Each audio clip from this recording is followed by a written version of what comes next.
조만간 핵시설을 타격하겠다는 트럼프 대통령을 향해 이란은 중동 전역으로 전쟁을 확대하겠다고 경고했습니다.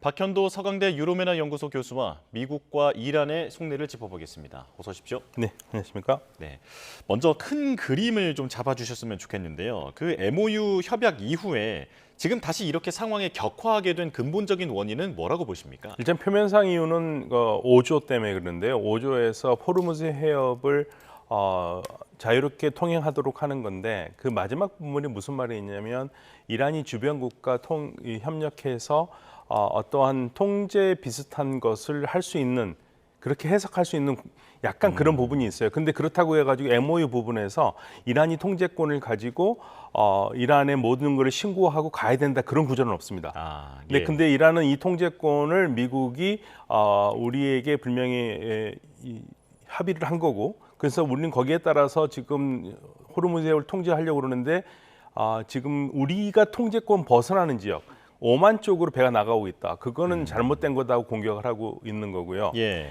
그래서 제가 좀 궁금한 게 이게 혹시 미국과 이란의 이면 계약이 있지 않나라는 생각이 들 정도로요. 왜냐하면 5조만 보면은 명백하게 그런 말이 없어요. 예. 뭐 신고를 하고 통제권을 가지고 이란이 지정한 데만 가야 된다 그런 말은 없거든요. 그래서 그 부분이 굉장히 논란이 되는데 이란 쪽에서는 지금 실질적으로 근데 내면적으로 보면은 이번 MOU는 핵 협상 가기 전에 미국이 해줘야 될 것이 몇 가지 있습니다. 자금 풀어줘야 되고 제재 풀어줘야 되고 여러 가지가 있는데 그런데 실질적으로 이란에 주기로 한 돈이 안 들어간 것 같아요. 네. 예, 그래서 지금 이란 쪽에서 나왔던 얘기 중에 하나가 만약에 그 자금의 일부라도 이란에 들어갔었으면 이렇게까지 안 됐을 텐데라는 얘기가 나와요. 그래서 이란 쪽에서 얘기하는 거는 MOU 할 때부터 미국이 약속을 지키지 않았다고 했는데 그거는 이제 뭐 레바논 휴전부터 시작을 한 거죠. 따지고 보면은. 네. 그런데 궁극적으로 이러한 동결 자금 부분에 이견이 있지 않았나. 저는 그렇게 보고 있습니다. 예, 그러니까 이면 계약이 있는 게 아닐까라는 그 추정을 해야 할 정도로 지금 네. 양쪽의 어떤 움직임이 쉽게 이해가 되지 않는 수준이다. 네, 그렇죠. 말씀이시잖아요. 5조는 명백하게 드러나 있거든요. 뭐 영어 하시는 분들 굳이 뭐 영어 못 해도 됩니다. 그냥 AI도 넣어보면 정확하게 나오는데 거기에 뭐 이란에 신고를 하고 배가 나와야 된다 그런 말 전혀 없습니다. 그러니까 사실 그 부분이 해석의 여지가 있어서 MOU가 타결이 될 수 있었다라고도 보지만 결국엔 갈등의 불씨가 이미 숨어 있었다라고도 볼 수 있겠군요. 맞습니다. 네. 자, 그렇다면 지금 이 상황에서 미국이 이란을 타격하고 있는 상황인데 지금 트럼프 대통령은 핵시설을 다시 한번 벙커버스터로 부술 수 있다라고 경고하고 있습니다. 정말로 타격에 나설까요? 지금 문제가 되는 게 곡괭이상이라는 건데요. 뭐 이란 말은 쿠에 콜랑이라고 하는 거를 이제 콜랑이 곡괭이거든요. 이제 곡괭이산이라고 일명 부릅니다.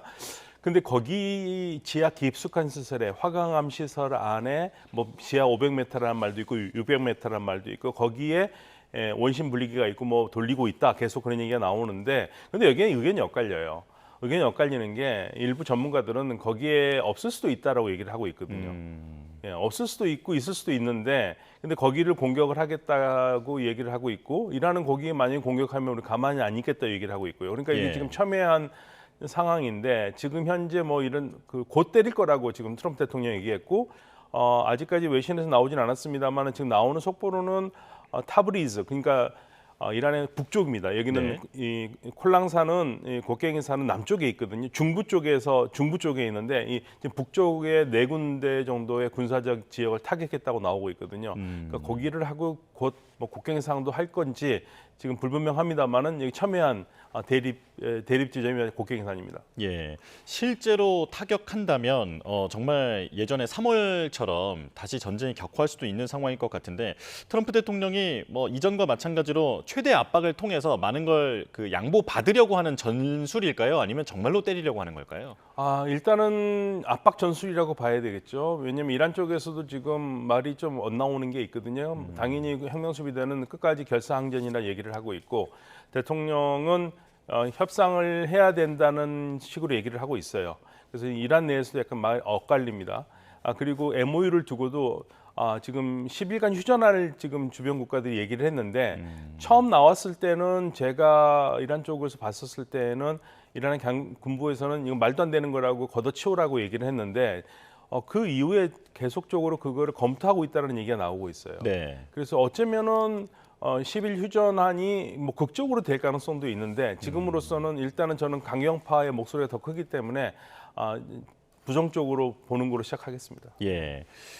사실 이제 미국이 그 이전에 트럼프 대통령이 타코라고 이제 많이 네. 그 비판을 받았던 것처럼 이번에도 물러나지 않을까라고 그 생각하는 분들도 있지만 반대로 이번에 이란의 반격으로 인해서 미군이 또 몇 명 사망했기 때문에 미국도 이번에는 정말 뭘 보여줄 수밖에 없을 것이다. 정치적 입지가 그럴 것이다라는 분석도 있던데요. 근데 그게요, 이 트럼프 대통령이 일관적인 분이라면은 그게 가능한데 트럼프 대통령이 그 전에 미군의 죽음에 대해서 뭐 이건 있을 수 있는 일이다라는 식으로 약간 대수롭게 여기지 않은 적도 있거든요. 예. 물론 최근에는 막 미군이 한 명이라도 죽으면 가만히 있지 않겠다고 그러는데 지금 3명이나 죽고 또 미확인 보도에 따르면 수많은 사람들이 부상을 당했다고 얘기를 하고 있어요.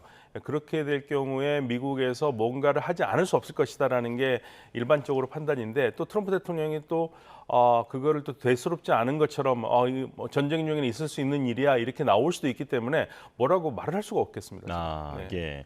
이런 가운데 이란은 전면전이라는 단어를 꺼내고 있는데 지금 이제 휴전한 사이에 이란이 그 미사일이라든지 어떤 국방력에 대해서 상당 부분 회복했다고 보십니까? 지금 뭐 제가 보는 것보다도 외신에서 나오는 거면 한 70에서 75% 정도의 능력을 여전히 보유하고 있다 얘기를 하고 있거든요. 예.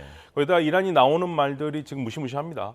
혁명수비대 쪽에서 나오는 얘기는 뭐 주변 국가들에 있는 국가 원수들도 위험하다. 뭐냐 우리 최고 지도자를 잃었는데 주변 국가들도 무사하지 못할 것이다. 조심해라 얘기를 했고요.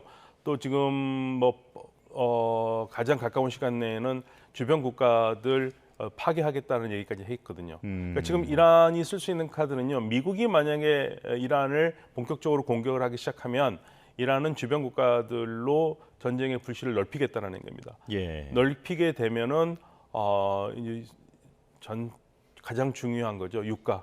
유가가 치솟을 수밖에 없습니다. 예. 이란이 쓸 수 있는 가장 좋은 카드는 유가입니다. 정말로 전쟁이 길어질 수도 있는 상황이다라는 생각이 드는데 이런 가운데 미국과 레바논의 그 직항 하늘길이 열린다. 41년 만이라고 하던데요. 이게 어떤 의미가 있는 겁니까? 그러니까 지금 트럼프 대통령이 작전을 그렇게 쓰는 것 같아요. 레바논 정부를 강력하게 밀어주면서 헤즈볼라를 제어하려고 그러는데 저는 이게 가능할지 모르겠습니다. 왜냐하면 레바논 정부군이 강하다면 헤즈볼라를 이미 제압했겠죠. 제압하지 못한 게 지금 85년부터 계속 지금 레바논군이 밀리는 거거든요. 예. 이런 상황에서 레바논군이 헤즈볼라를 잡으러 들어간다. 트럼프 대통령은 그걸 원하는 겁니다. 레바논 정부군이 헤즈볼라를 잡으라고 그러는데 이게 가능할까요? 가능했으면 작년에 레바논 정부가 그 얘기했거든요. 우리가 헤즈볼라를 해체하겠다고 그랬는데 작년 11월에 손들고 우리 못하겠다고 나온 정부가 지금 레바논 정부인데 예. 불과 몇 개월 사이에 레바논 정부군이 강력한 군사력을 가지고 헤즈볼라를 제압한다? 저는 이건 가능하지 않은 일이라고 봅니다. 예.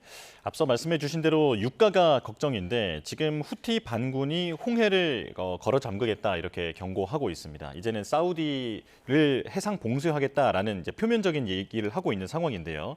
이렇게 되면 이제 유가가 올라갈 수밖에 없잖아요. 트럼프 네. 대통령은 직접 처리하겠다고 하는데 앞으로 미국이 어떻게 나설까요?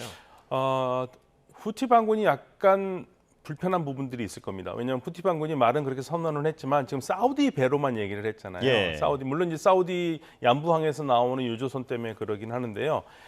저는 후티 반군 같은 경우에는 이란과는 달리 미국이나 영국 그리고 더 나아가서는 국제 선단이 들어가서 이거 막을 가능성이 있습니다.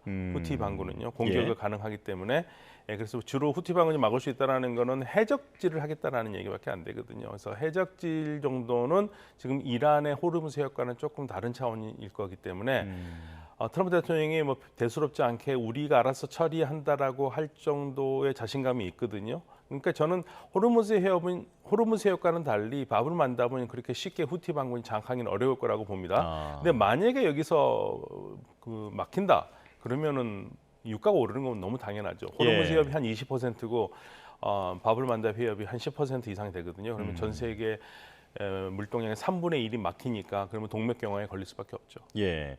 2023년에 보면 이미 뭐 그 홍해 인근의 네. 그 배들을 많이 공격해서 물류에 충격을 준 바 있는데 그때 여러 공격도 받지 않았습니까? 네, 맞습니다. 근데 아직도 세력이 강한가 보죠? 그러니까 후티 반군이 혼자 하기는 버거운지 다른 극단주의자들과 손을 잡으려고 얘기를 하고 있거든요. 근데 그만큼 지금 절박한 거죠. 근데 후티 반군이 왜 이렇게 나올까 생각을 해보면 예. 이건 사실은 이란이 지금 사우디아라비아의 석유 수출길을 막기는 어렵거든요. 일종의 양쪽에 지금 묵계 비슷하게 있어가지고요. 예. 서로 공격하지 않는. 그러니까 이란이 때리기는 어렵고, 그러면 후티 반군이 가려운데 알아서 긁어주는 격이죠. 후티 반군이 그래서 이란에 도움을 주는 식으로 해서 나오는 것 같아요. 그런데 예. 후티 반군의 이 바불 만답에서의 작전은 호르무즈보다는 훨씬 쉽습니다. 아, 그렇습니까? 네, 호르무즈보다 쉽습니다. 네. 예. 그럼 후티 반군이 주장하는 것처럼 호르무즈가 막힌 상황에서 홍해까지 우리가 막아버리면 국제유가가 $200 갈 거다 이렇게 경고하고 있는데 그 정도까지는 가지 않을 거라고 보시나요? 저는 후티 반군이 만약에 그런다면요, 굉장히 많은 공격을 받게 될 거예요. 많은 예. 공격을 받게 될 거고, 물론 전혀 지장이 없을 수는 없습니다. 전쟁이 있고 배를 납치를 하거나 아니면 점거를 하거나 그러면 당연히 보험료 오를 거고 배들이 무서워서 못 나갈 거지 않습니까? 그런데 그런 것까지는 허락하지 않을 것 같아요. 그래서 예. 여기는 트럼프 대통령이 뭐 내가 알아서 하겠다, 우리가 알아서 하겠다라는 말에 그게 그냥 단순하게 그 허풍이 아니라 그동안 후티 반군을 미국이 제어한 작전들이 많이 있기 때문에 그거는 저는 호르무즈와는 달리 좀 더 쉽게 막을 수 있을 거라고 봅니다. 그렇군요. 그나마 다행인 얘기입니다. 자, 그러면 지금의 갈등이 어떻게 해소될 것인가? 이제 중재국들이 내놓고 있는 휴전안 이게 가능성이 좀 높아 보이는데요. 물밑에서 대화는 하고 있겠죠? 네, 물밑에서는 대화를 하고 있을 겁니다. 이란에서는 처음에는 거부했다고 나왔는데 협상파들이 있기 때문에 이건 이란이 원하는 건 그거예요. 10일간 협상이 마음에 안 든다는 얘기죠. 네. 그다음에 10일 후에는 또 전쟁할 수 있다는 얘기잖아요. 종전을 원하는 거고. 그런데 지금 이란이 뭐를 좀 양보를 해야 되냐면 호르무즈 해협의 움직임만이라도 양보를 한다면 이건 협상 타결할 가능성이 있어요. 예. 근데 그걸 할 수 있느냐가 문제죠.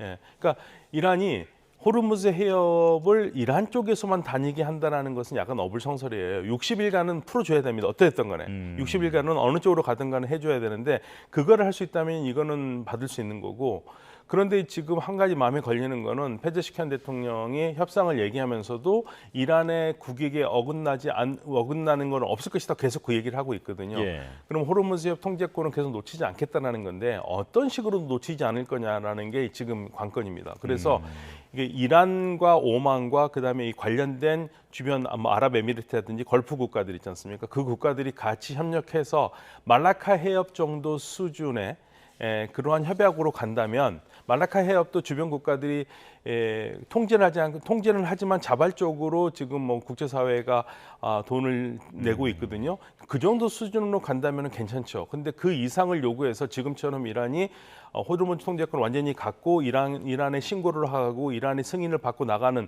그리고 이란이 원하는 길로 나가는 그러한 길로 계속 고집한다면 협상 가능성은 없습니다. 그렇군요. 그럼 마지막으로 지금 미국과 이란 당연히 양쪽 다 전쟁을 원하지는 않을 것 아니겠습니까? 예, 그렇다면 주고받는 게 좀 명확하게 정리가 되어야 이 사태가 끝날 것 같은데 가장 핵심 모멘텀은 뭐라고 보십니까? 저는 일단 미국 쪽에서 자금을 이란 쪽에 주고요. 그리고 이란이 호르무즈 해협에서 양보를 한다면, 양보를 한다면 이건 협상은 될 가능성이 있어요. 그런데 지금 미국도 어려운 게 전직 그 CIA 그 정보원들이라든지 이런 사람 전문가들이 어저께 그 이란 미국 신문에 발표했잖아요. 이란 쉽게 항복하지 않는다. 그러니까 이거 작전 소용 없다라고 뭐 이미 공개적으로 발표를 했고 이름만 나오지 않고요. 예. 그리고 이렇게 전쟁 계속할 경우에는 트럼프 대통령의 중간 선거는 물 건너간다고 얘기를 하고 있기 때문에 트럼프 대통령이 중간 선거를 포기하지 않는다면 미국도 극적인 타협을 하는 게 트럼프 대통령의 이익에 훨씬 더 부합하죠. 미국의 이익에 부합하고. 예. 그런데 또 과거를 생각해 보면 중간 선거를 앞두고 더욱 더 극단적인 행동을 할 수 있는 가능성도 있기 때문에. 네, 최근에 그러니까 이란의 외교장관이죠. 아락치 장관이 얘기한 게 의미가 있는데요. 이란은 미국이 10월쯤에 다시 공격할 거라고 생각했답니다. 아, 그렇군요. 네, 예. 그런데 좀 더 괜히 빨라졌다 이거죠. 네, 알겠습니다. 여기까지 말씀 듣겠습니다. 박현도 서강대 유로메나 연구소 교수와 함께했습니다. 고맙습니다. 감사합니다.